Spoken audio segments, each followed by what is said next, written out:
Bismillahirrahmanirrahim. Salam. Rabbi shrah li sadri wa yassir li amri wahlul uqdatam min lisani yafqahu qawli. So I'm going for my afternoon walk, and I thought it would be a good time to talk about this topic of veil. So I wrote an article about Muslim women choosing to wear the hijab and the niqab and not being forced about it. And there were a lot of tangents and tangential discussions that started. So one of them was about women being in this garb all the time and getting health issues. So that was actually really funny, because this person obviously doesn't know that Muslim women do not wear this outer garb all the time. So for example, I am going for a walk right now, my afternoon walk, and it's around like 100. I think at this time in Jeddah it's around 100 degrees or more, but it's kind of the time between Asr and Maghrib, so it's kind of, the sun is down and it's a good time to walk.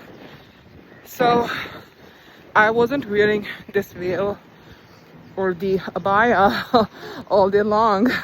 I was inside my air-conditioned home, Masha'Allah, and working remotely inside my home and wearing my, shorts and t-shirts or whatever I can wear inside the home. And then now, since I'm going for a walk, so I wore the abaya and I wore the hijab and I wore the niqab. The purpose is so that I cover the body parts that I'm supposed to cover in front of non-mahrams. And somebody mentioned who is a non-mahram.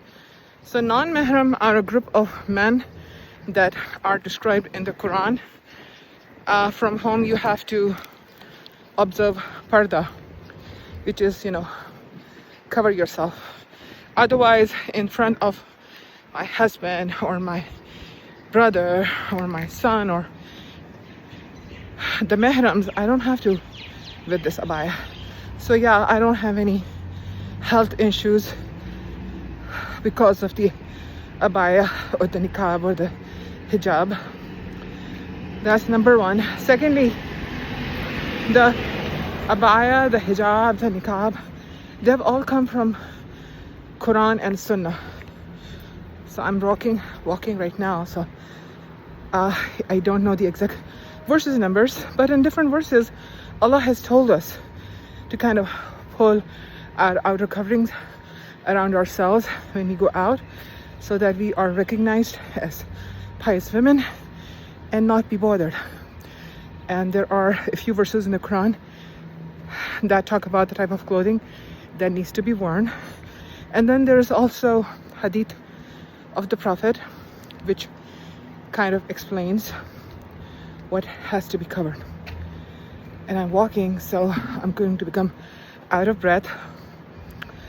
But yeah, so inshallah I should end it here because I need to walk and it's kind of hot. But inshallah, see you in my next communication and see the mountains there. They're so pretty, alhamdulillah. Such pretty mountains, alhamdulillah, alhamdulillah, alhamdulillah, Masha'Allah, la quwwata illa billah. Okay, salam, until next time. Allahu Akbar.